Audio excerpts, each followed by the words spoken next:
Recording. Okay, and I do make these available. I do make these recordings available the next day or so. So basically, this is business 3210, organizational behavior. We're going to be talking about sort of the theory of how people behave in organizations. It's related, those of you, a couple of you like Josh have had me for HR or managerial skills, principles of management. And this is a somewhat more theoretical course than those. HR focuses on policies concerning the employees, whereas the managerial skills talks about the kind of skills you need to be successful in business or in your career. And this class kind of talks about the theory behind that. So it's a little more theoretical.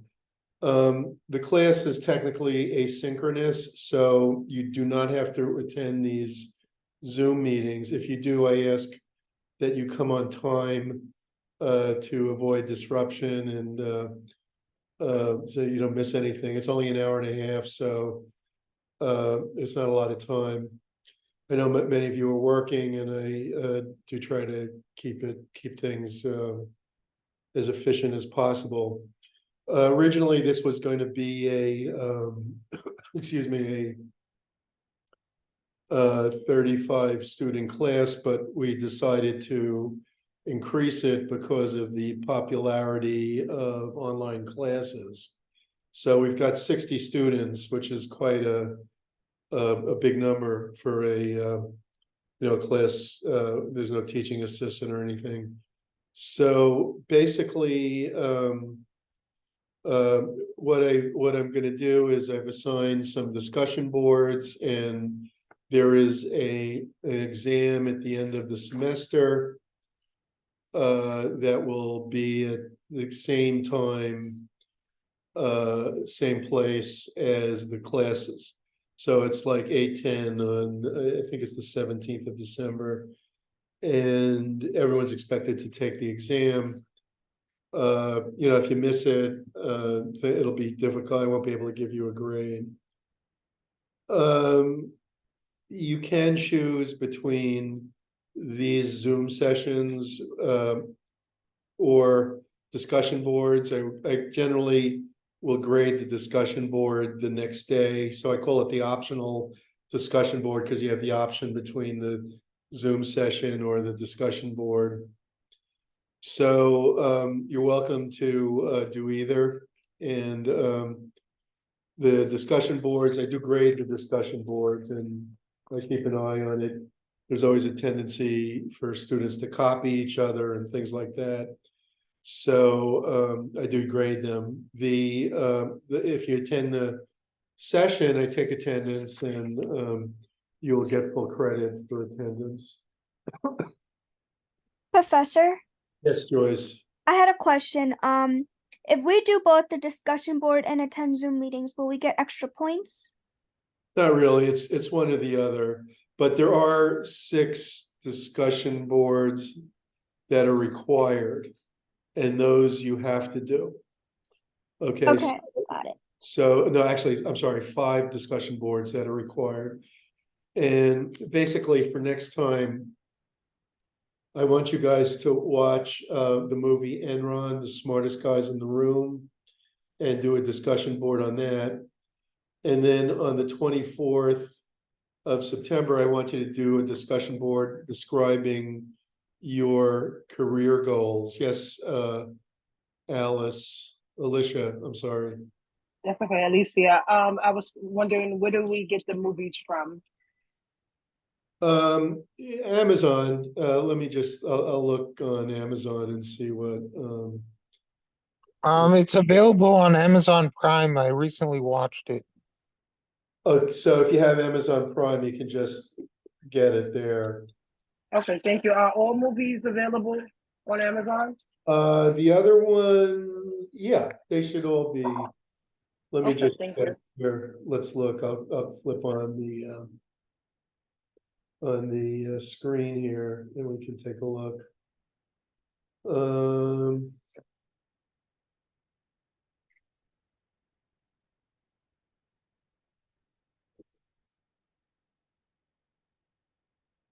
Share screen. Okay. All right, so here is okay, so I'm showing you my screen here. And this is the view from my backyard where I live upstate. Those are turkeys up there. And so if I let me make this. So if I look on movies or Prime Video, I guess it is. So we look at Enron, the smartest guys in the room. There he is. That's Jeff Skilling right there. So you can get the video. There's a great book.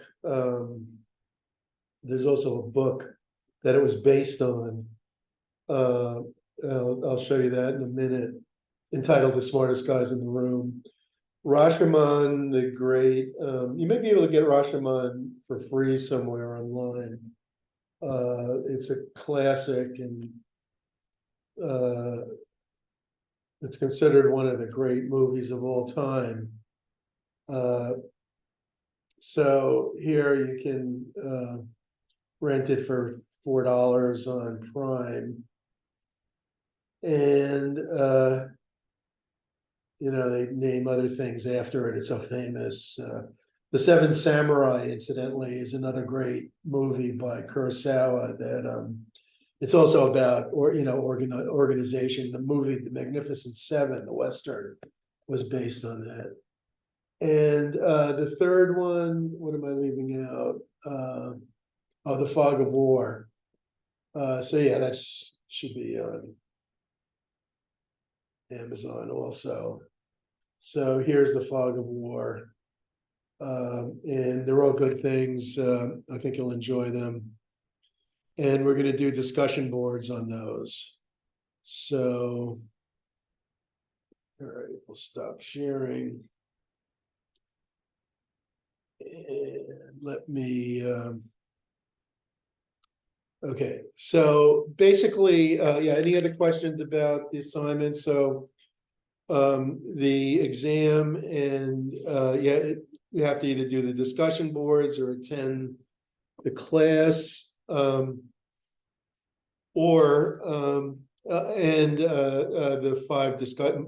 the 5 mandatory discussion boards, and then if you don't attend the class, there's the optional discussion board. So you have to do that if you don't come to class. So, there's really no issue if you have to miss a Zoom session. Sometimes students say, I have to miss a Zoom session, I don't know what to do. So just do the discussion board. It's fine. I see like about half well, now it's 24 students aren't with us, so I assume they're gonna be doing the discussion board, which is fine. All right, so just to go over the grading for a second, the optional Zoom attendance or optional discussion board is 25% of your grade. And you need to come to Zoom on time. So I see there's some people trickling in. I'll let it go this time, but in general, please come on time. The participation in the 5 discussion boards is 20 points. You have to do a presentation, and that's 5 points, and the exam is 50 points. And let me just make sure I remember what I did. So the presentation is on your career goals. And you need to do that in week 3. So that's coming up really soon. So I want you guys to be thinking about what your career goals are. Now, I don't think I assigned it in this class, but if you're having trouble arriving on your career goals,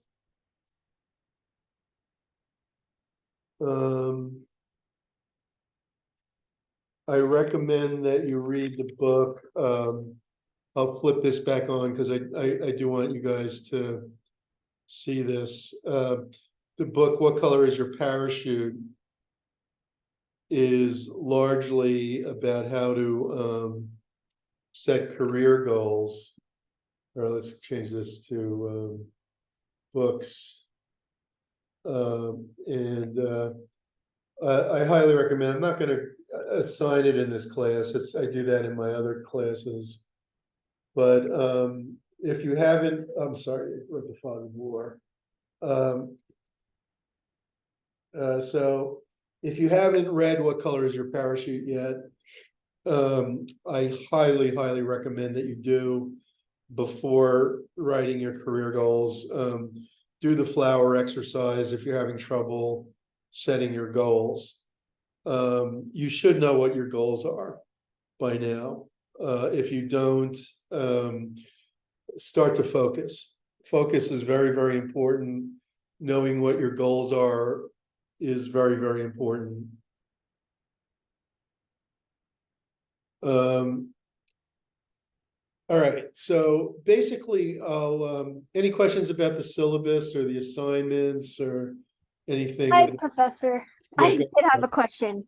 No problem. I wanted to know about the presentation, and did you want a PowerPoint for the presentation? Like, how does that work? Very good question.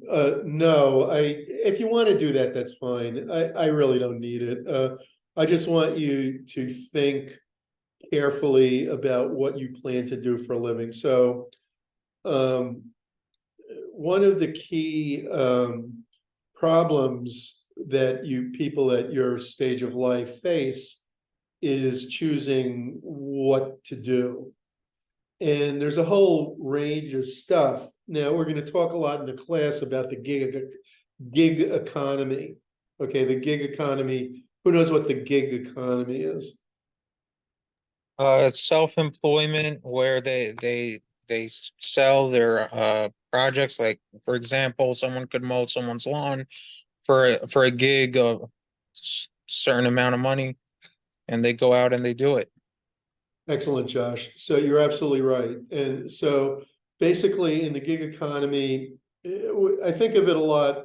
It could be the kind of thing you said with just small-time job. People do a range of jobs, but I think a lot of it is being online, like people get consulting or different kinds of long distance work, online engagements, and they're working small tasks. They're say editing, and they get hired by different people or companies to do editing, and so they work on 20 different clients at once. So it's increasingly that people are entrepreneurs, if not entrepreneurial if not entrepreneurs. That's what I meant to say. So basically, the kind of stuff that I used to emphasize is changing to a degree. And, when I was in college, which was a very long time ago, it was I graduated in 75, so it's 48 years ago, and almost half a century ago. And in those days, people just assumed they would get, they would be able to get corporate jobs. If they didn't want one, there were other alternatives, of course, including starting your own business, which many people did. But, most people figured they could get a good paying corporate job. That has gradually been reduced. I'm not saying it's totally gone, but it's been reduced a great deal. And New York kind of led the way there in the sense that in the 70s, there were still a lot of manufacturing firms headquartered in New York, oil companies, companies like J.C. Penney, all kinds of different companies had headquarters in New York. And a lot of that stuff left, and what was left was the core, like this sort of the core services that had always been in New York: advertising, mostly Wall Street, banking, law, and a number of them saying that's the only things, media, of course. But even the publishing companies in large part left the city in that period. And that was a big thing because that New York was always the center of publishing. It still is to a degree, but if you look at the old books, it was all New York, and now, they might be in Miami or what have you. So basically, New York kind of led the way, but the entire economy now has gone this way that a lot of the industry was taken over by Chinese, Chinese outsourcing, and a lot of I mean, that in a way invited the industry by having a competitive cost basis to buy from China and sell in America. it was cheaper to go overseas. It wasn't just China, that's the biggest example, but a lot of other countries too, Indonesia and Mexico and so on. So basically, your career profiles are going to be different from what was true in my era. But I think a lot of you still have, you want to be CPAs or work in law or whatever. You'll work for firms. There's also plenty of work in still in manufacturing. Some of the manufacturing is likely to come back here because of the political stuff that's going on. But I think it's still true that a lot of you will be doing gig type stuff, and that doesn't change the need for you to have goals, for you to have clear goals and to know what it is you're going to be doing. I think in a way it's more important. I was showing my other classes. I don't have time here, but I'll send it around. I was showing my other classes this video of Sam Ovens, who advises people on how to run web-based businesses, especially consulting and training businesses online. And he was talking about the importance of knowing the niche that you're going to cater to. So you go to the niche and you learn about it and you talk to them and you learn what their problems are, then you solve the key problems and then you sell the solutions to them. And that's how you make money. If you give them the solution to a problem, you can make money off that. And that's certainly a very brilliant approach to business. It's not the only one. But it's, in his mind, it's the only approach, but he's one person. But what do you think of the wealth gap between business owners and people in occupations? Well, first of all, you're assuming there is a wealth gap. I don't know that that's true. I mean, if you look at the most successful entrepreneurs, of course, there's a wealth gap because they're the most successful entrepreneurs. But if you look at everybody who tries to start a business, a lot of businesses fail. It's not like going to work in the government and you get your guaranteed employment for the rest of your life. Basically, I went to work at Brooklyn College. I'm still here 24 years later. It's a given. As long as I didn't irritate too many people. Believe me, a few people, more than a few, trying to get rid of me. But basically, you keep your mouth shut and you do your job. You can continue on in government employment forever. And there's no question that they'll ever make a mistake. Not because they're so brilliant, but because, they don't rely on the market. They rely on taxes to pay them. So basically, that's a much different model from entrepreneurship, where you have to be able to meet the market. And if you don't, you'll fail. And, most entrepreneurs, including the most successful ones, have failed at least a few times, if not many times. Many have failed many times before they succeed. So, clearly that's not the only distinction. Now, I think what your question, you weren't focusing though on entrepreneurs. You were focusing on just that there's a wealth gap, if I'm not mistaken. And it's not so much the issue of business owners, although some of them are in that category, but rather that the top 10% or 5%, they used to say the 1%, whatever you want to call it, or however you want to define it, that the top echelon in America is far wealthier, disproportionately wealthier than the bottom half. And the disproportionate difference has increased over time. That's very true. What most people don't talk about is that a lot of this is due to government policy. And I'll try to fit in some talk because the sessions are short.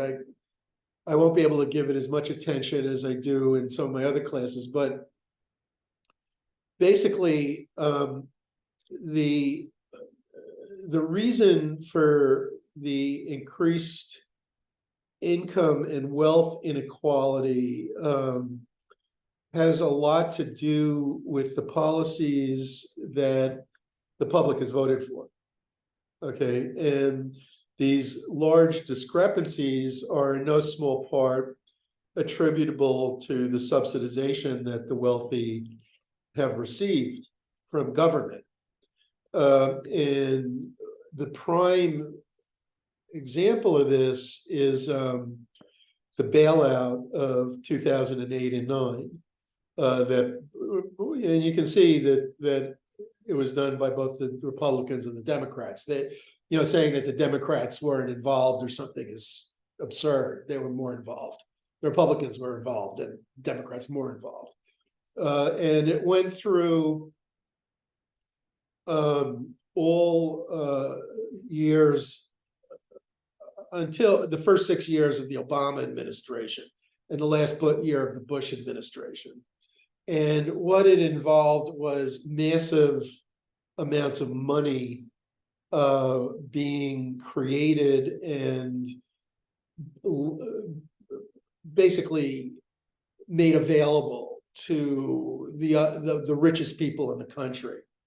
So what had happened was that in 2008 and 9, because of gross stupidity and incompetence, the investor class, Wall Street, if you will, had made absurdly bad investments, as bad as the stupidest novice couldn't have made worse investments. And they went belly up. And instead of saying to them, well, tough noogies, it's time for you to go belly up and the public can't help you.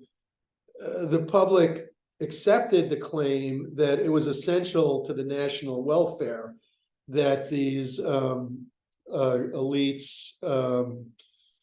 be bailed out. And the Fed created huge amount of money at that time and basically bought a lot of the junk securities and kept most of them. There was, of course, Lehman Brothers, and a great book on that is A Colossal Failure of Common Sense by Larry McDonald. You see how incompetent these companies were. It wasn't inevitable. It wasn't because of some magical force or anything. It was because they were incompetent clowns. And basically, the public was asked to make huge material sacrifices that will continue to reverberate for the rest of your lives. And they were bailed out to a large degree. So they kept their wealth. They made you poorer at the same time. And this was one example. I don't think there's, like, besides my friends in the Austrian economics world, you know, and there are relatively few of those around and very few in universities.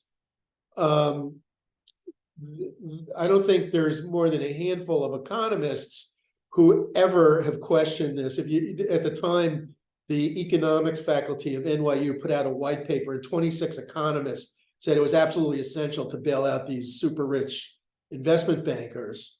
And the entire university structure went into play. And if anyone has any doubt that the purpose of university economics is to provide an ideological support system for the investment banking world, you just have to review that episode.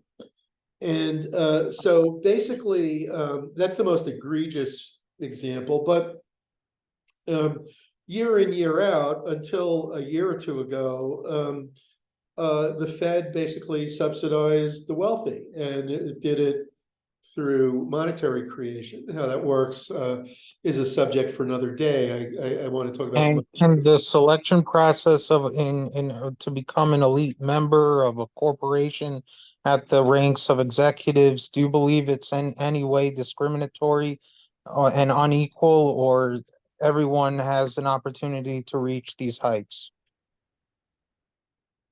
It depends on the company. Of course, there's discrimination. I mean, that goes without saying. Do I think it's perfectly fair? I would say it's not fair at all.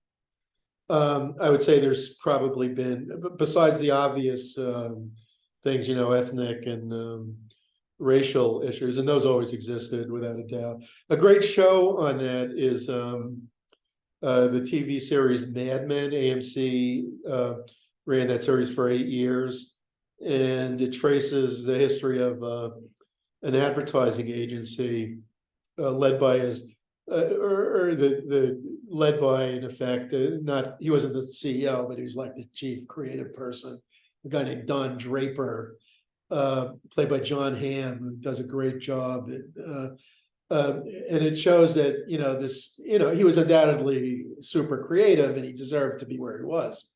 And then some, but the thing is, there were no other groups other than white males. Okay, and basically WASPs, if you will. There might have been a couple of non-WASP, but no non-white people. And it chronicles how that changed in the 60s, and the show ends in 1970. And there was change, but the point is, I remember I worked at International Nickel, and there was some ethnic heterogeneity. I mean, it wasn't all WASP, but they were letting a few blacks work there slowly, and it was, this was in the 70s. You could see the discrimination. Some departments had all of one thing, other departments had all of another thing. You could see there was obviously discrimination going on here, but just by coincidence that when I worked at Clarkson University many years ago, it was like over 30 years ago, the head of the economics department was Turkish, and he hired like 3 economists, all were Turkish. You say that's coincidence, obviously not a coincidence, it's like, ridiculous. So basically this has gone on, for that many decades, and it still does. So, it's not all that discrimination is intentional. I think, your book goes into that. It's a part of the course that we're going to be talking about, that a lot of the discrimination is just because they hire people they know. So you tend to know people who are like yourself, and so it ends up that they hire all, people of the same category because they're all people they know. I think that's more the circumstance than that there was like they set out to discriminate against anybody, but it doesn't matter because it has that effect. So I would say it's of course discriminatory to some degree. Where I don't think it's discriminatory, I think within a company there's going to be favorites and relatives and stuff like that. Where I don't think it's discriminatory at all is in free market entrepreneurship. When you start a business, people will either buy your product or they don't. They don't care who you are. They don't know who you are. So, you invent a new kind of ice cream and you try to sell it. If the ice cream is really good, people will want it. If the ice cream is not that good, they won't want it. Is that there's no discrimination there. So I would say like forces that encourage centralization and encourage the expansion of government actually result in more discrimination.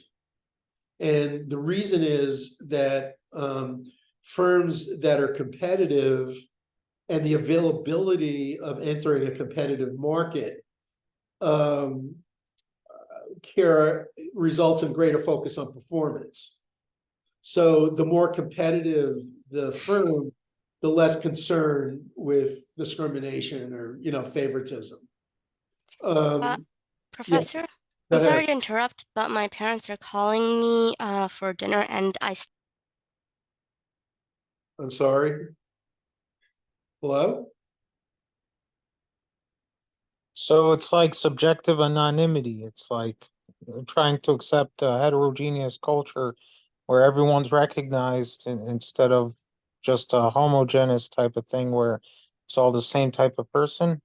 And in effect, there's just I have nothing to say. I'm just sorry. I believe national identity is something also to be questioned, whether to be proud of our national identity in at the cost of others and warfare, and doesn't Yeah, make sense to very me, interesting. I was just, it's kind of off the topic of the course, but I was just reading a book by Ludwig von Mises called Omnipotent Government. I'll show it to you. Here's my screen again.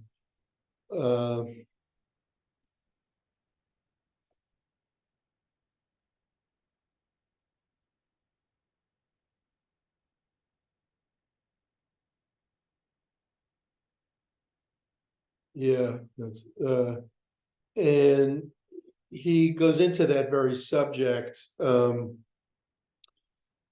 book is basically about the rise of Nazism in Germany. And he talks about the transformation of nationalism and the difference between nationalism in a liberal society versus what might be called a tot. He calls it a totism, like the French etat meaning state. He calls it a totism, or you could call it statism, in a government dominated society. And he says that nationalism was coincident. The evolution of nationalism was coincident with the evolution of freedom. And the liberals, and people who favored less government, liberals, they favored freedom, replaced the rule of monarchs with a state that would interfere as little as possible with their lives. And in that context, nationalism became an allegiance to a state whose chief function was to protect you and nothing else.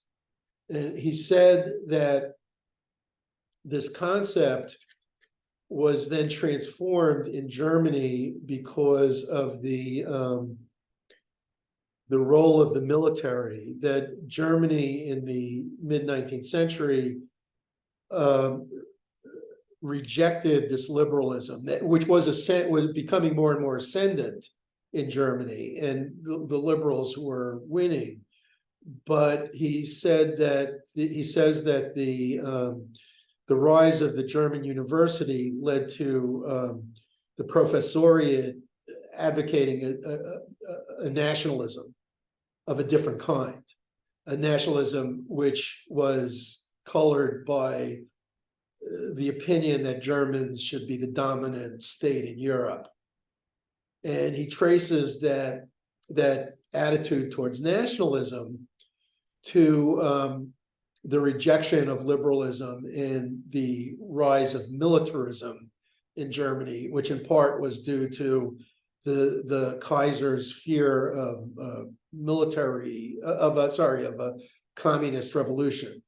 So in other words, the Kaiser was afraid of a socialist or communist revolution, and so was eager to rationalize the military, and they created a state in which the military was dominant. It wasn't because of German culture or anything. It was because it was deliberately done. And basically, this attitude toward nationalism became so dominant that it killed all aspects of liberalism. He goes on to say that this kind of nationalism became, they advocated it, and it spread throughout Eastern Europe. And what it became was that I favor nationalism because I want my group to be in charge, and if my group is in charge, we're going to screw your group.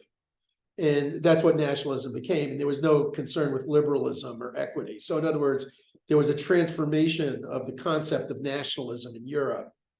And this is something that the United States has absorbed.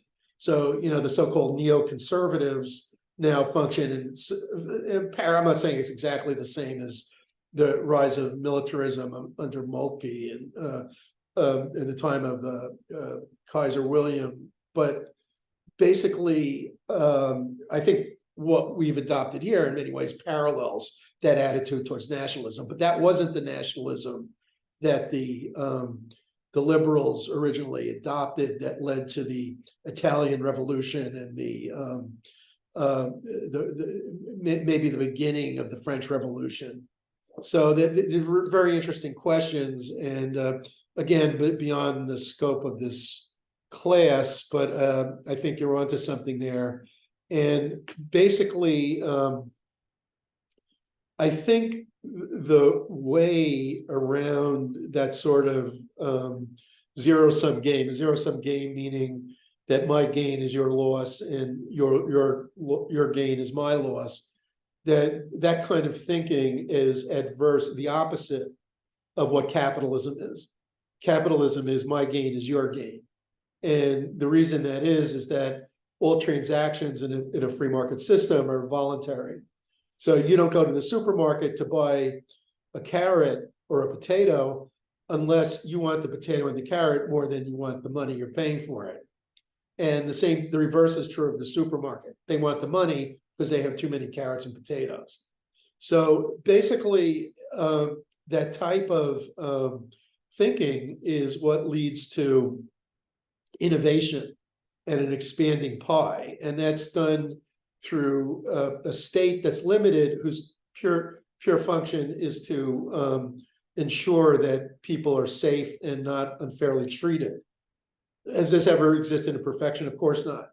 But I would say when you get away from that and you start privileging groups like the Wall Street beneficiaries of the bailouts, you are basically saying, we don't believe in this anymore. We don't believe that all people are created equal. We don't believe that you can have a society where anyone can start a business, and depending on the quality of what they do, they will be fairly treated.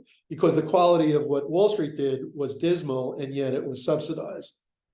Okay, so there was obviously a rejection of this. I'm not saying there wasn't other problems and other issues, we'll talk about some of them, but I would say as you get away from that, and the reason you get away from that is that when the state starts to expand its powers in areas such as monetary creation and regulation and things like that, and they say, well, we need to have this regulation, but this regulation favors, you can't be a barber unless you pass an exam. Then you pay a $300 fee. But if you're poor, you can't afford the fee. You see, so basically the favoritism starts to occur from state intervention. So I know this is probably very different from what you've heard in your other classes, but that is exactly why a lot of people have objected to my teaching here. All right, so basically, let's talk about OB for a little bit. There's some introductory considerations to think about.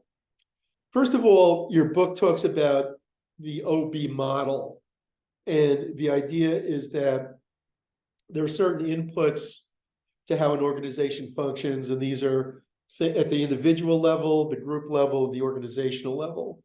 So there are three basic levels. And in the subject of management, there's always going to be these distinctions. The individual would be organizational psychology. The group would be group psychology. And the organization would be sociological. It would be uh, things like an anthropological, also things like culture and the structure of organizations. So basically, basic OB then looks at these three levels. And it says, let me see. Somebody's trying to join or something. Okay. And OB looks at these three things: the individual, the group, and the organization. And it looks at processes that occur within each level. So within the individual, we'll talk about personality, we'll talk about emotion, we'll talk about perception. Within the group, there's issues like power and conflict. And within the organization, there's organizational structure, culture, human resources. Okay. Now, the outcomes at the individual level include things like attitudes and unit productivity, how much output people produce. At the group level, it has to do with team performance. At the organizational level, it has to do with productivity and profit. Okay. Business is in business to make a profit. Profit is essential. I've heard people say profit is unethical or there's something wrong with it. Businesses shouldn't make a profit. In a competitive society, if you make a profit, it is because you have done good service to others. You've created a new kind of ice cream that everybody likes. If they're crazy about it, they want more, they buy it, you make money, you gain, they gain. Okay, it's a win-win mindset. Okay, there's no exploitation. People are paid fairly according to the market. There's no corruption or anything. It's simply you produce something of value to somebody else, they're willing to pay you, and vice versa. All right. Now, the subject of organizational behavior has been criticized a great deal. And some of the criticisms are more justified than others. One of the early critics of OB was a guy named Reinhard Bendix, who wrote a book, Work and Authority in Industry. And he wrote this in the late 1950s, and he's sort of a leftist. I don't know. I'd have to read up on his background to tell you whether he's a Marxist or not, but he was more or less a leftist. And his argument was that organizational behavior is purely ideological, that it exists as a rationale for the power arbitrarily given of the capital, by implication, the manager over the employee, that there's no real reason for that. Well, of course, this is nonsense. First of all, in a socialist state, there's never been a socialist state that did not have hierarchy in industry and didn't have plant managers and hierarchy and stuff like that. So to say it's unfair, it's wrong, or socialism will end it, or something like that, is completely absurd. Professor, do you think if a problem arises in this way, in a sense, you're going to lose the opportunity to reach an ideological basis for your fix to this problem, and it's actually an exception to the taught principles? Or in effect, I say that I wouldn't think organizational behavior could really be patterned or algorithmically designed for all the time giving the same output. I mean, in a way, it just has to be employee related. And if everything is okay in the organizational culture and behavior, then whenever problems arise, it's going to be out of question. It won't be really based on things taught beforehand. Do you believe that? I don't quite follow. You're saying? In short, when problems arise in the workplace pertaining to organizational behavior, these problems arise not based on ideological principles taught in organizational behavior. Rather, there are exceptions to every case, and that it should be, I'm just saying what Reinhard Bendix said. I don't agree with him that it's ideological. Okay, I'm saying he criticized it because he's saying that it justifies this unfair situation that there's a boss and an employee. And to me, this is absurd, what Bendix said. So I don't think organizational behavior needs to be ideological. I don't think it is ideological per se. I would say it's mostly fairly value-free and it could be applied on the whole in a socialist setting as well as a capitalist setting. I don't think that you need to even make that distinction. I don't think it will be as much because I don't think there's as much motivation to manage things well in a socialist economy. So why would the managers spend time trying to understand what motivates employees?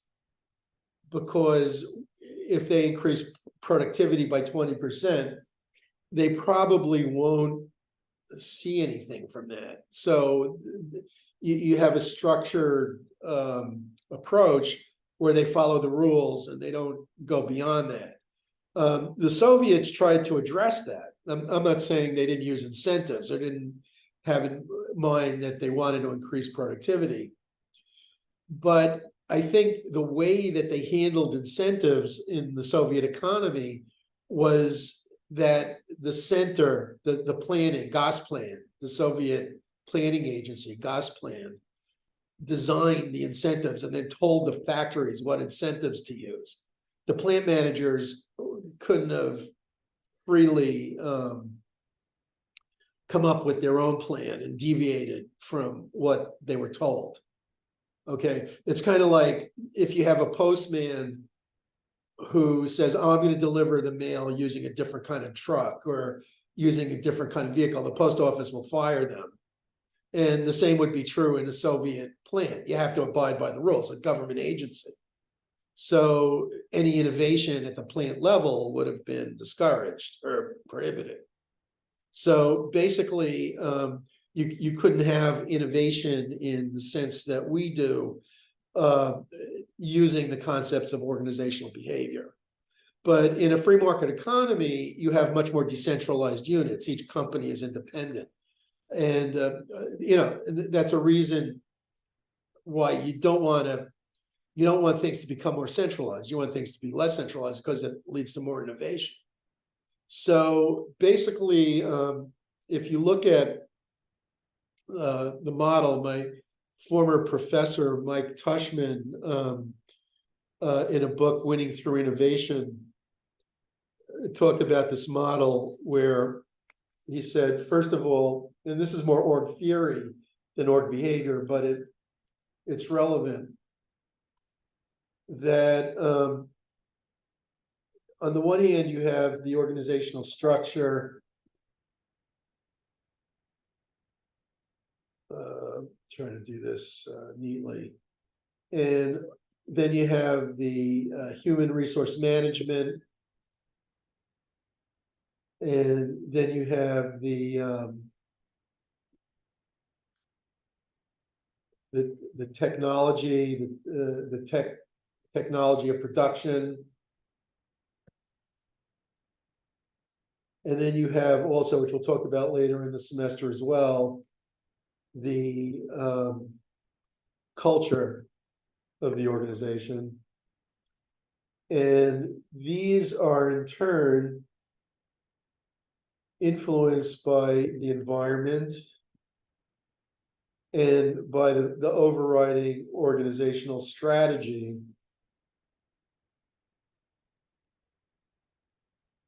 And they all interact and produce an outcome, such as, I didn't do that too well. I think there's a way to.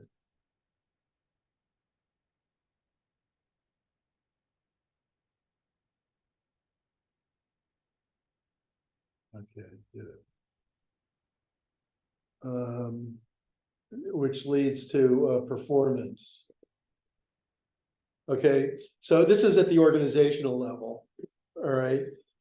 I don't think you could say that there's a lot of ideology in that.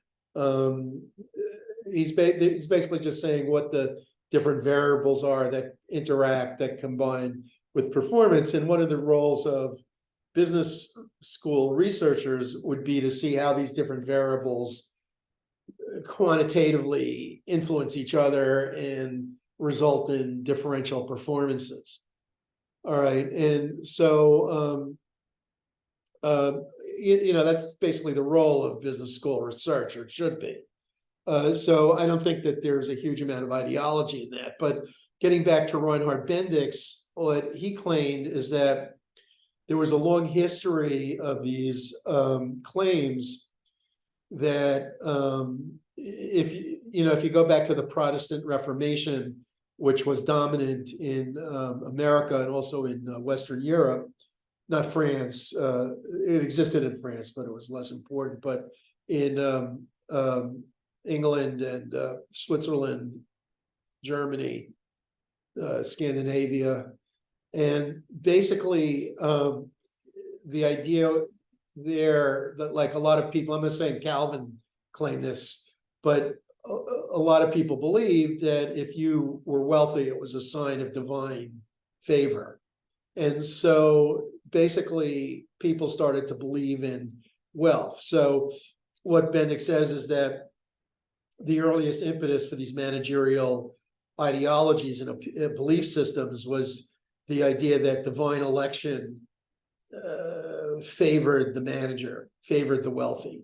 And he traces, and it's a fascinating argument because he traces historically different rationales for wealth,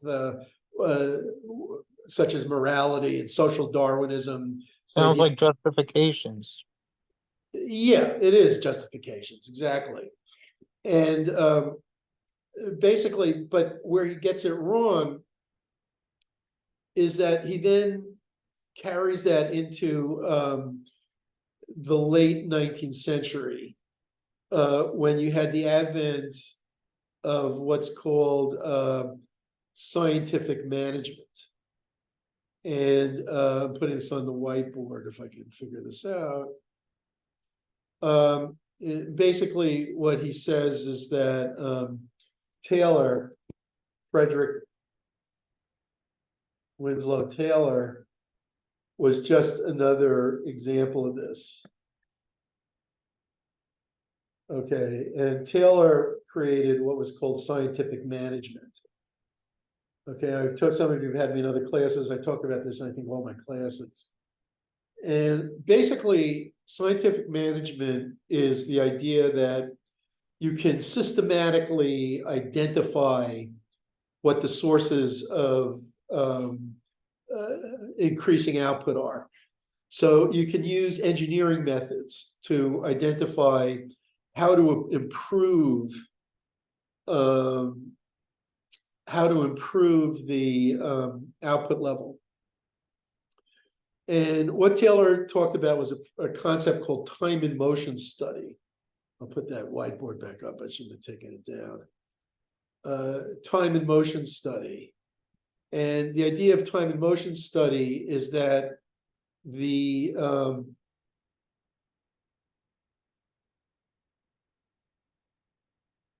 engineer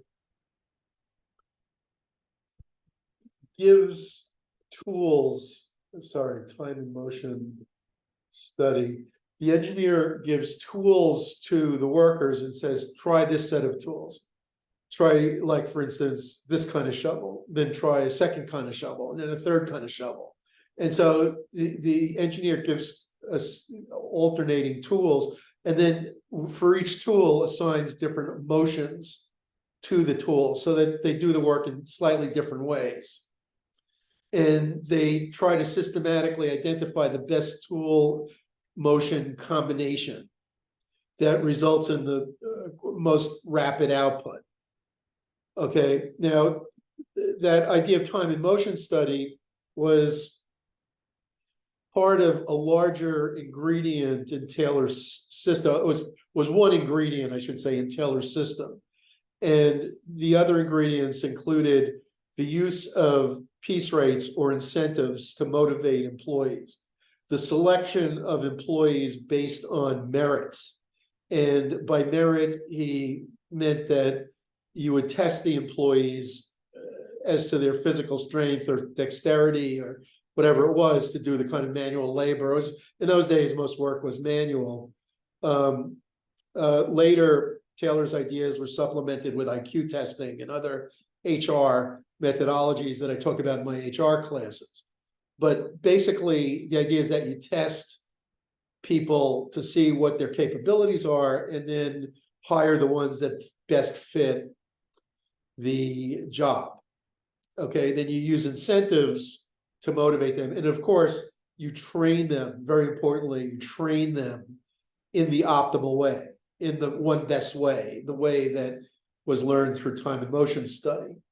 So all of these ideas have been totally influential. And the great Marxist management scholar, Harry Braverman, who was a Brooklyn College student at one time.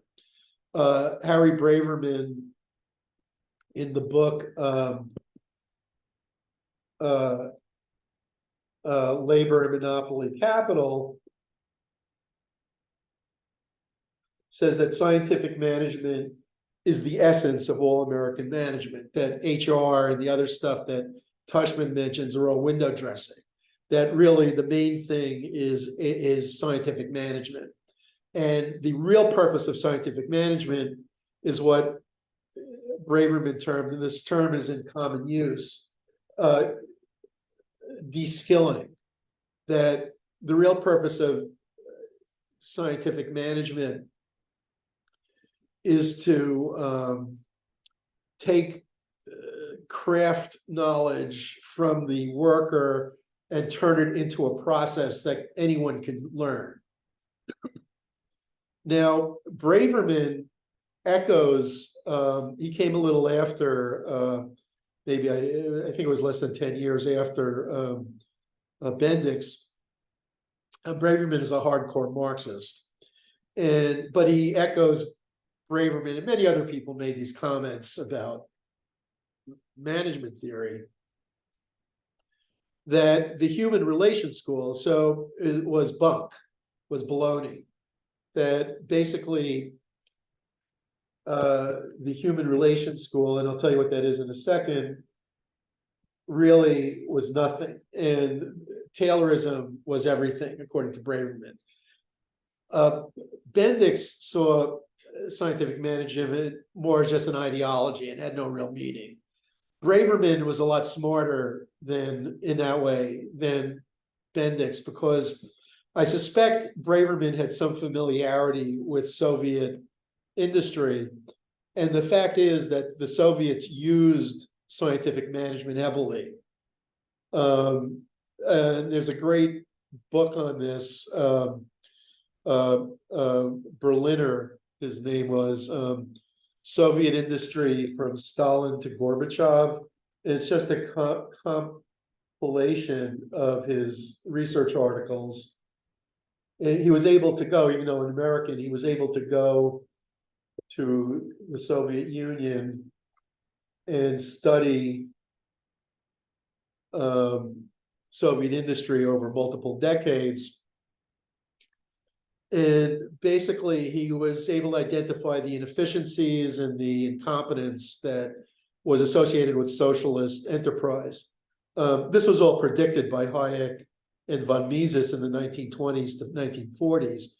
And, you know, it came as no surprise to anyone who was familiar with Austrian economics. And von Mises wrote this series of books. One was Socialism, and Hayek, The Road to Serfdom, and other ones. And they basically said, there's no price system. So it's totally, it's autistic. You can't, there's no coordination. You don't know what people really want. When prices change, you don't know how to change outputs. And these were some of the problems that indeed existed there. So they did use scientific management. They did use incentives. A lot of people say, oh, that so the Soviet system, the socialism didn't use incentives. It did, but they had no basis for the incentives. In America, in a free market system, whether it's here or anywhere else, if you make more, if you sell more, get more widgets, you make more money. You've done the right thing, and you can give a reward. In the Soviet industry, you could produce more units, but the units could be garbage. So you could produce more and more garbage and pay higher and higher incentive. I'm not saying this never happens in American industry. There's often the prime example of it was the Enron case, where Skilling would pay large bonuses to people who came up with ideas that sounded good, and he thought they were very creative, and he'd pay them as though these things had already succeeded or more. And it turned out they couldn't work. And so people would get $50 million bonuses for zero. That's why the company went bankrupt. So these things have gone on in American industry. The difference, of course, is that in the American context, if a company does that, they go under, and the damage is limited to that one company. In a socialist setting, those things go on and on and on and on and on and on and on, and they never stop. And you see this in the federal government as well. So basically, those criticisms, one of Bendix, that OB is ideological and it's really just a justification for capitalism. The other, the Marxist Harry Braverman, that it was really a form of de-skilling. I would say those are both. Braverman may have been right to a degree, but I think what he omits is that the standard of living here, because of scientific management, was very much higher than anywhere else, than most other countries, certainly than any other large countries. All right. In the 1990s, Lex Donaldson is a management professor from Australia, and he argued that a lot of the OB work that's been done has been faddish. It's been based on fad and the interest of the researchers to make names for themselves by creating new paradigms, new theories, if you will, rather than building on existing scientific ideas. Specifically,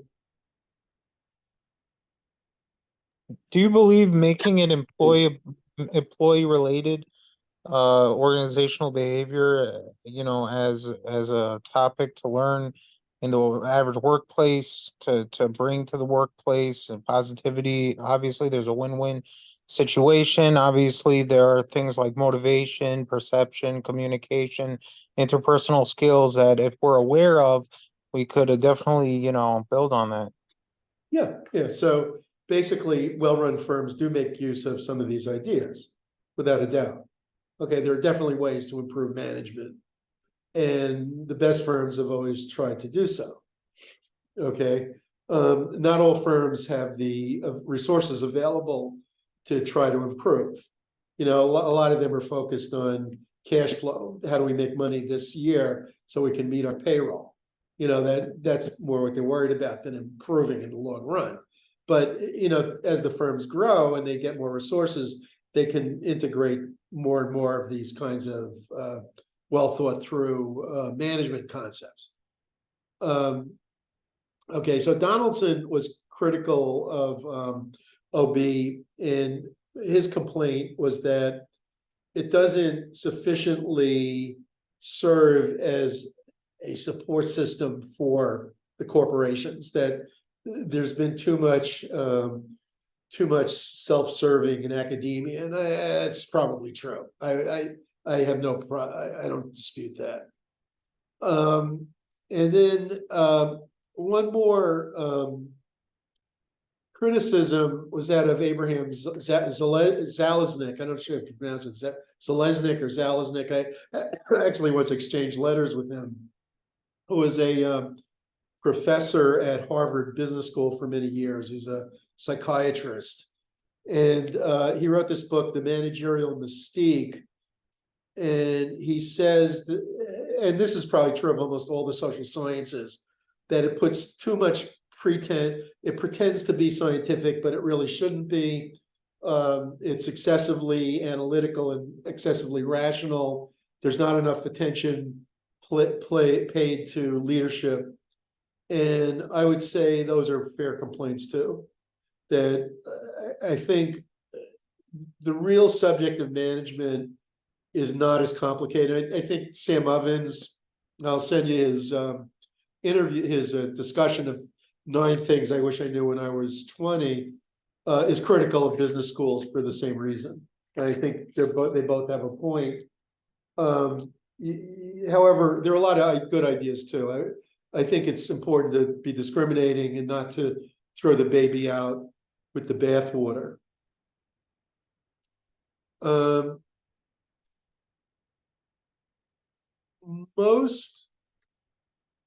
The best management knowledge is validated through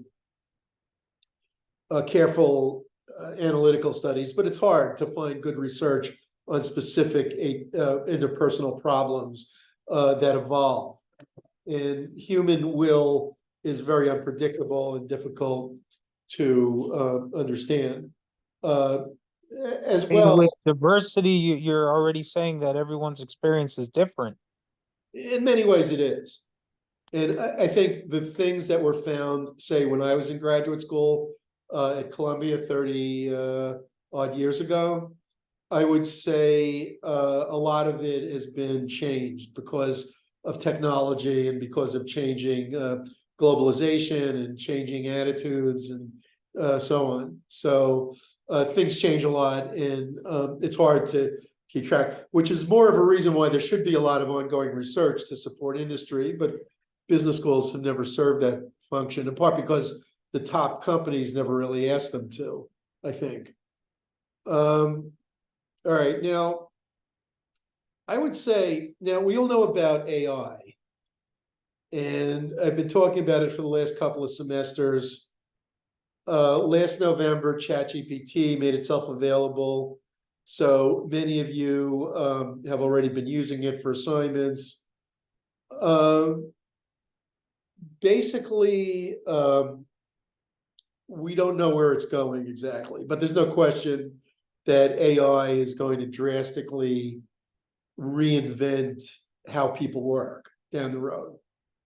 In my other class, people were saying, oh, we're all going to lose our jobs. I don't believe that. I think that's just silly. I think what you're going to see is a lot of the rote stuff that people do now is going to go away. And there are 2 things that ChatGPT or AI can't replace. Okay, first of all, the human element. So that's not going away. There'll always be a need for salespeople, for human contact. Then second of all, it's not going to replace creative thinking and innovation. So those 2 things, I would say, are always going to be, it's always going to be needed. And so you want to be thinking about careers that integrate either the human contact or that integrate some kind of creative problem solving, creative, innovative thinking that AI can't duplicate. Interpersonal skills and managerial skills are extremely important. A survey that your book talks about, a survey of 2,100 CFOs across 20 industries indicated that a lack of interpersonal skills is the top reason why some employees fail to advance. Okay, so we need to develop very good interpersonal skills, getting along with others, understanding other people's personalities, emotional intelligence, which we'll talk about. And furthermore, the survey found that despite the importance of interpersonal and leadership skills, more than 58%, or a different study, found that more than 58% of managers have reported that they have not received any training in these areas. And 25% admitted that they were not ready to lead others. So therefore, this is a huge area that we all have to work on and learn. Now, as we're talking, what is management? Who can tell me? What is management? It's the ability to be in a position where you can control the different faculties of the organization. If it's a financial manager, you could handle the presentations of models to the executives of the different cash flows. If it's an accounting major, it could be just the accounting side of things for the books, you know. Very good answer. Very good. Anyone else want to take a stab at it? How about Vladimir? Vladimir, Yes. what is management? So management, I would say it's a leadership position where you're able to pretty much your decisions affect, it trickles down to those under you, right? So Okay. like what's his name was saying, you know, finance manager, you know, could make a decision about the company's finances, and that could affect the company financially wise. Very good. And it's not just Yeah. finances, but in a lot of areas. Very good. Yeah. Alicia? In my opinion, I guess management would be like someone who is responsible for coordinating and, you know, administering tasks and achieving goals in a organization. Excellent. Okay. One more. Anyone else? It said in the book, oh, my bad, if someone was before me. That it was a leadership in organizing, leading, being able to coordinate and control. Excellent. Very good, Josh. Yeah, so what you just said is Fayot's, there was a French industrialist, who's a mining executive named Fayot, Fayol. And he said that it's 5 things. He wrote a book, Administration.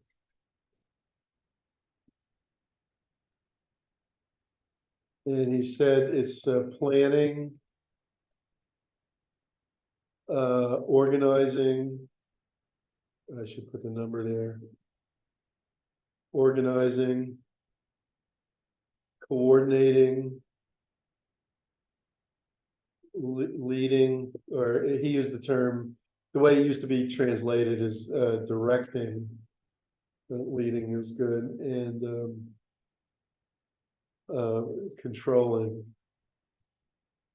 So controlling would be like the accounting, coordinating, you know, stuff like supervision, and planning would be like strategy, maybe some of the finance stuff, HR stuff. So that's one way of looking at it. Mary Parker Follett was a progressive era. She lived in the early 20th century. That was called the progressive era. Mary Parker Follett said, management is getting things done through people.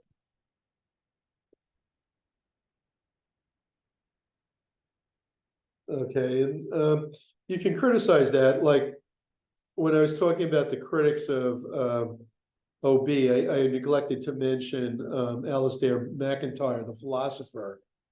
You might be surprised that a philosopher actually stuck his nose into business stuff, but he did. And one of the things he taught, it's a great book, After Virtue. I highly recommend it. It's a really phenomenal book about ethics, and he advocates a return to Aristotelian ethics. I once gave a presentation about that to a Christian-based learned society in California. They were critical of this because they saw his take on Aristotle as being relativistic, and it was. In the religious traditions, Aristotle is grounded. Like if you look at Aquinas, and the Christians got this from the Muslims, who had worked on this a great deal in the Middle Ages. And if you look at Aquinas, he developed the theory that grounded Aristotle in religious belief.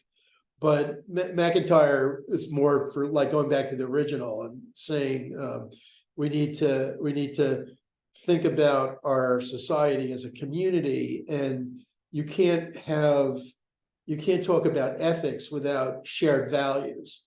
So you have to talk about, first of all, what values do we share, and then how do our ethics differ in light of those shared values. And I think what's happened is actually the exact reverse.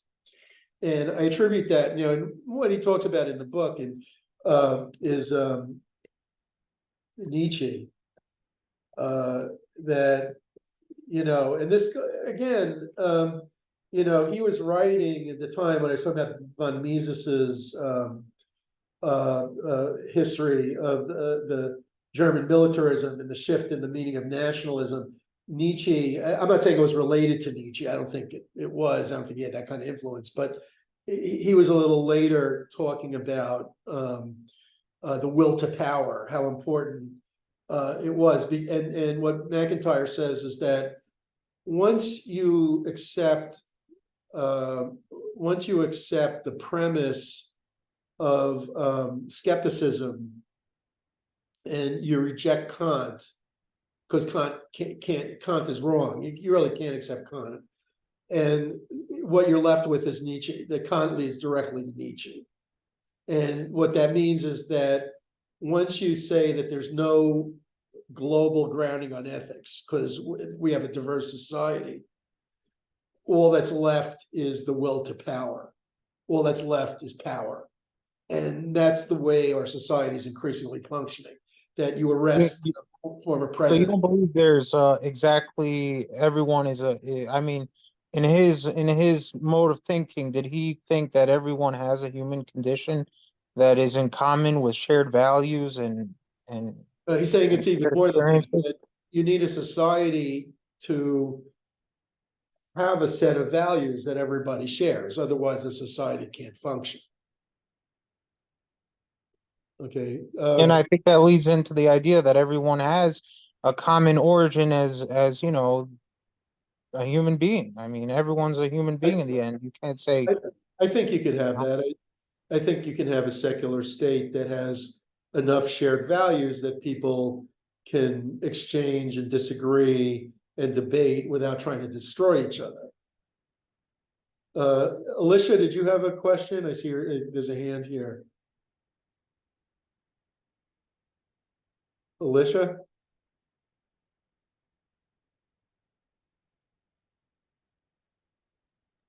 I'm sorry. I'll take it down. I forgot to take it down. I apologize. Oh, okay. I thought that was something else. No problem.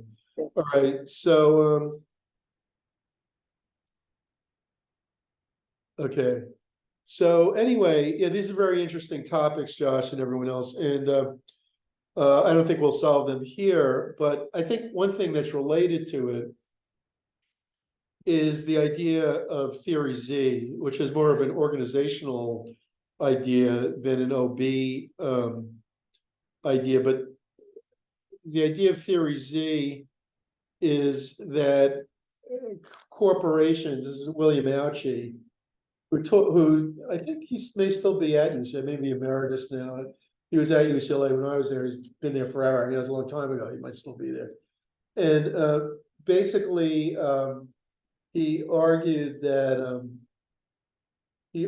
that companies should become like communities. They should become. He's the one that introduced the term clan into the management lexicon, and basically he said that companies should be like clans, and that they should share values, and this shared culture is what made the Japanese companies so efficient.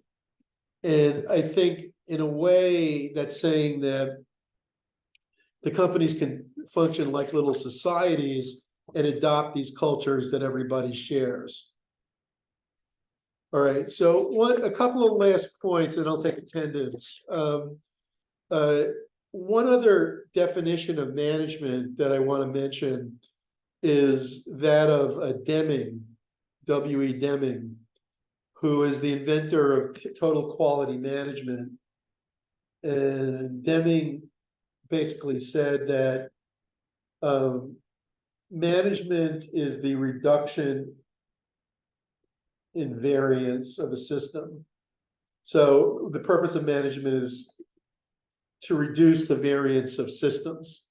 So in other words, when you have any kind of process, manufacturing process, there's all kinds of reasons why it doesn't work perfectly. And what he's saying, and those reasons why it doesn't work perfectly, he calls variance. So, it could be that the employee is not paying attention, or there's noise, or, the machine doesn't work properly, or something goes wrong, or blah, blah, blah, blah. And we all experience this constantly because cell phone technology is, my wife always laughs at me when I say this, and you'll forgive me because I know you guys love your cell phones, is of low quality. Cell phone technology is low quality. It often does unexpected things. And the result is that we tend to be dealing with quality problems all the time. Deming's argument is that we need to eliminate those kinds of things. You touch the cell phone, it doesn't do what you expect. Good quality, Deming always does what you expect. So basically, that's an alternative definition of quality. I'll talk more about that. Mintzberg is a management scholar who observed what managers do in a number of corporations, and he came up with 10 management roles. Your textbook talks about it: figurehead, leader, liaison, or interpersonal roles, monitor, disseminator, and spokesperson, or informational roles, and decisional roles include entrepreneur, disturbance handler, and research alligator. Okay, one last point. There's a difference between successful and effective managers. Successful managers are people who are good at upward networking. And we'll talk more about networking. Networking is extremely important to success. All right. I'm not saying you can't succeed without networking, but I am saying it's unlikely. Okay. So increasingly with the internet, you can sell stuff. And if you're selling something that's completely unique and innovative and new, you could get a lot of customers without networking. So it could be that this is changing a little, but for most roles in society, you cannot succeed without networking. Networking meaning you develop stable relationships with people and get, the people in the field know who you are, and you learn about them and they learn about you. And so you develop long-term relationships. So these researchers, Luthans and Rosenkrantz, and your book talks about Luthans, Hodgetts, and Rosenkrantz, wrote a book, Real Managers, who in the book, they talk about 4 management areas: traditional management, communication, human resources, and networking. And what they did, it's interesting. They asked people in their company, who's the most successful person, meaning who's moving up the fastest, who's getting the best raises, and then who's the most effective person, who gets the job done, who does the best job. And they're not always the same. Okay, in fact, they're usually not the same. All right, so what they found was that effective managers spend 26% of their time on HR, 44% on communication, meaning downward or lateral communication, 19% on the FAO things, planning and controlling and all that, and 11% on networking. So effective managers spend 11% on networking, 26% on HR, 44% on communication. Successful managers spend the same amount as the effective ones on traditional 19%. So the FAO things take up about a fifth of the time. Communication is somewhat bigger. It's 28% versus the 19% for effective managers. But where they really differ, where successful managers really differ from effective managers, is with regard to networking. Successful managers spend 48%, about half their time networking, whereas effective managers spend 11% of their time networking. Would you consider effective managers at a more safe occupation than you know, trying to vouch for a networking to people and becoming successful with the off chance of No, with that off chance? it's no more Professor, it's successful. 9:30. Are we going to take attendance now, or Yeah, is good, the good question. Okay, we will take attendance in a minute. So just to finish that up, you're actually more secure if you develop good relationships in the company.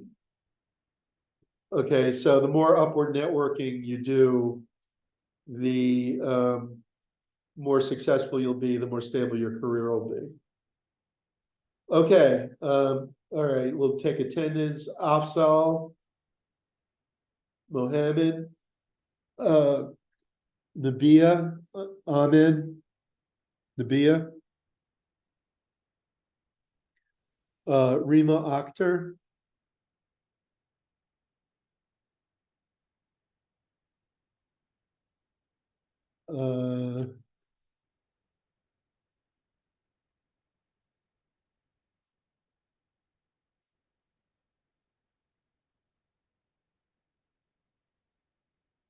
okay, someone had a question on the discussion board. I found that some of the due dates did not coincide with the ones in the syllabus.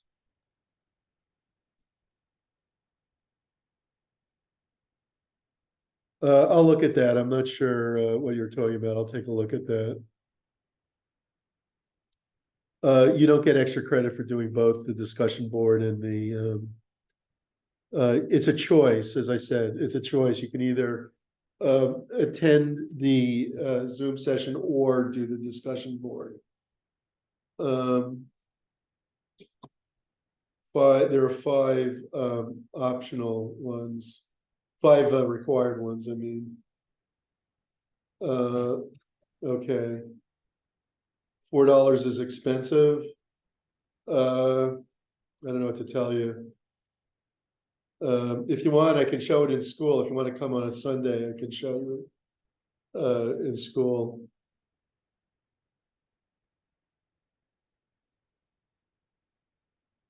I don't follow the question. Are we required to watch the movie or a book for the course? There's a required textbook and you need to watch the movies. You have to do both. Do you have Prime? I do.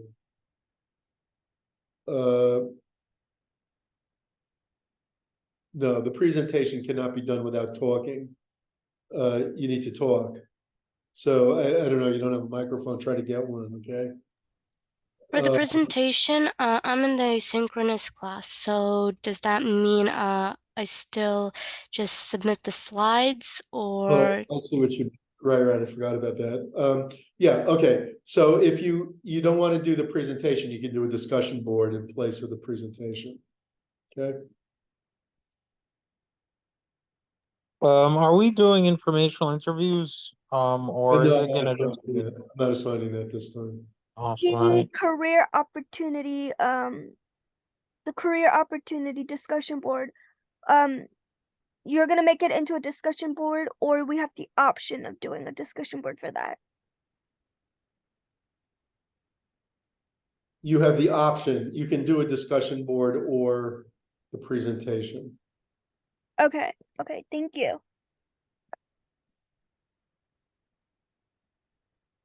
where gig economy is, I don't have the textbook in front of me. It's in a few of the chapters. Did you look in the, if you're looking to find where they talk about gig economy, look in the index in the back of the book. It should tell you where It's in chapter 1.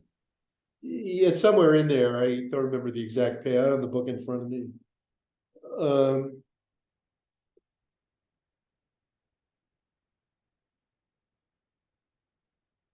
All right, so I see a lot of people that want to talk. So if you prefer to do the discussion board to a presentation, that's fine. I don't. I just want to maybe ask you, can you give me a little bit more clarity on what your expectation is for the presentation? Like, do we have to talk? What's the minimum or anything like that? Like, what are you looking for? Or do Okay. you have an example of another person or from your previous classes that did it? Or something like that, please. Yeah, okay, so the presentation is verbal. So I don't have an example from the other class. You don't need to do any kind of charts or anything. I really don't need that. All I want you to do is to talk about your career goals. Okay. I want you to arrive at your career goals. You give a 3 or 4 minute talk on what you aim to accomplish, what your mission is, what you'd like to achieve in your life, what job you want, how much money you want to make, what you would hope to accomplish. Okay, thank you. Career, okay? Yes, thank you. Professor, I had a quick question. Go ahead. Is it the discussion board that's due on September 24th, the optional discussion board on career goal setting? Is that the one? No, I think that's the one. The optional boards are the ones where you can either do it in class or attend the Zoom session. Right, but I was looking at the discussion boards and looking to see if there was a section for discussing the career, our career goals, but I don't see it posted on Blackboard. Okay, so let me just, if it's not posted, I will post it. Okay. Okay, thank you. You're welcome.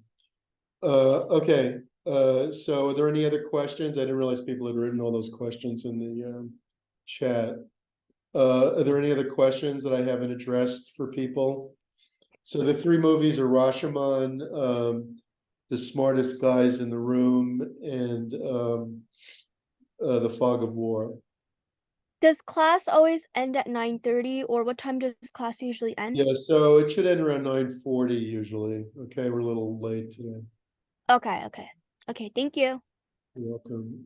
Omar Ali. Yeah, Professor. You're here? Yes, sir. Okay.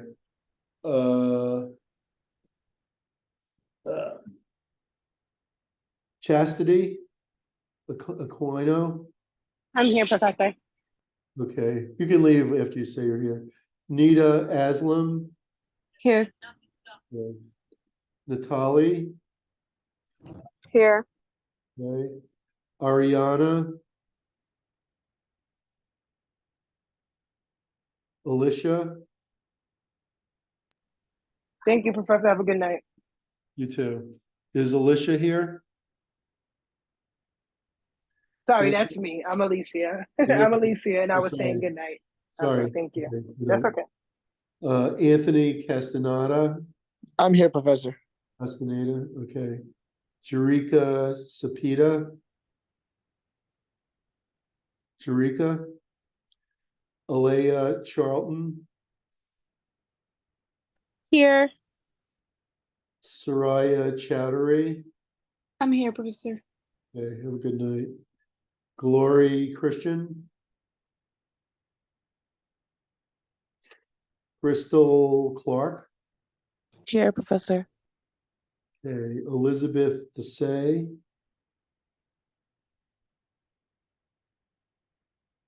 Elizabeth. Xingyang Ding. Yes, I'm here.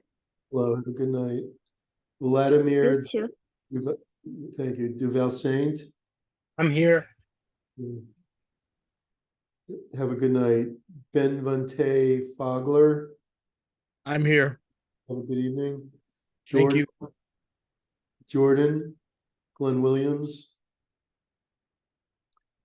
Depu Hussein, I'm here, Professor. good night. Zinan Huang.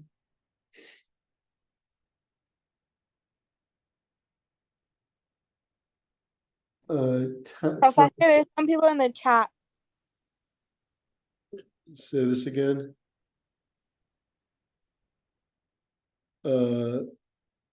Yi Lin. Okay, I got you. Ghazi Udin. Okay.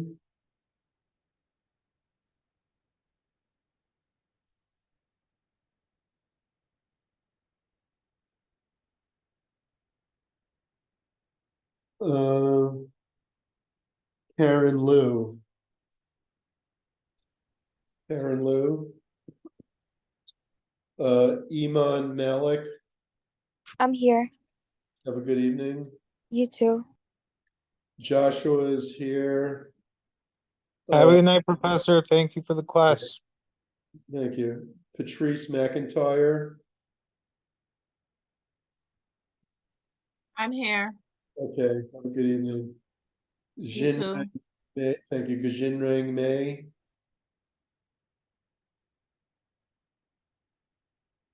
Alexandra Melendez.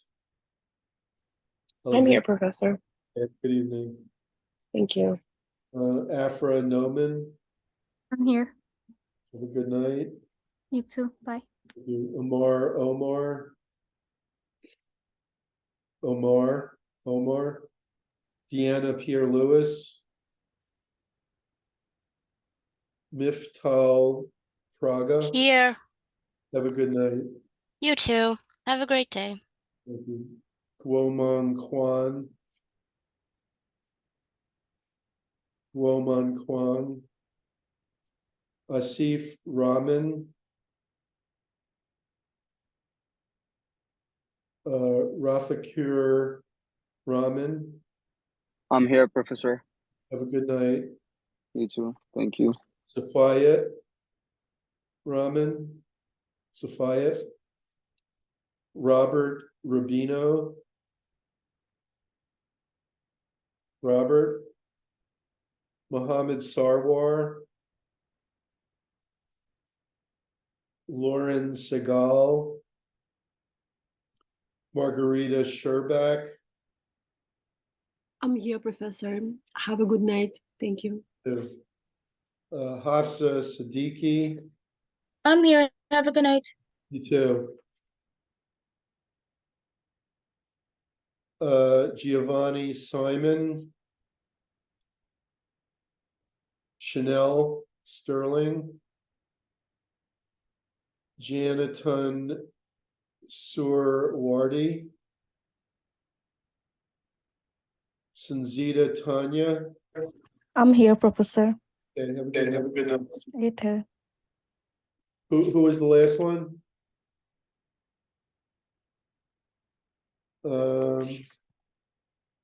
Okay. Israel Platelpa. I'm here, Professor. Good night, Professor. Good night, Israel. Makita Tony. I'm here. Good night. Good night. Abigail Twachi.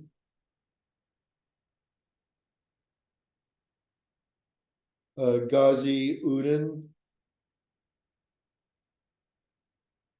Ashley Vasquez. I'm here, Professor. Have a good night. Have a good night. Yoland Wildman. I'm present. Have a Have a- good night, Professor. Have a good night. Joyce. Here, Professor. Have a good evening. You too. Thank you. Haorong Jian. And Xiao Hua Yan. I'm here, Professor. Okay, so the People I marked absent, if you're here, let me know. Mohammed Afzal, Nabia Ahmed, Rima Akhtar, Ariana Cesar, Jarika Sapita, Glory Christian, Elizabeth Desai, Jordan Glenn Williams, Zanin Huang, Tanya Ingram,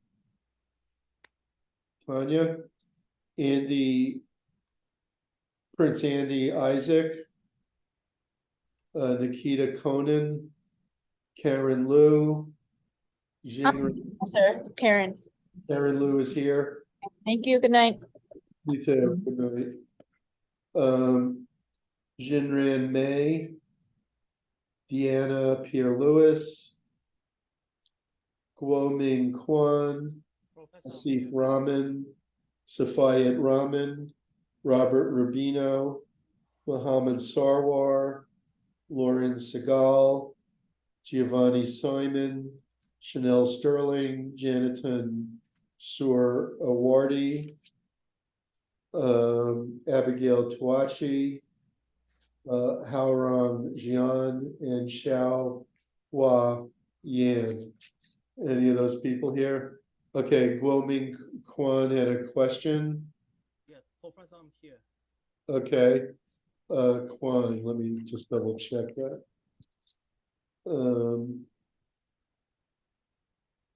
Okay, I got you.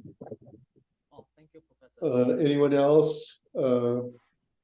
Professor, you didn't call my name. What's your last name? Ron, Ruan. Oh, you're not on my list. Are you sure you're right? Well, you must be if you got the link. So what's your first name? Charles? So it's Charles Ruan, Ruan. Yeah, I'm in your other class as well. Oh, I'm not sure why you weren't on the list. They must have added you like very recently. Yeah, I was waitlisted, so I think I joined this class like a few days before. Okay, maybe they just hadn't added you yet. Not a problem. I just added you.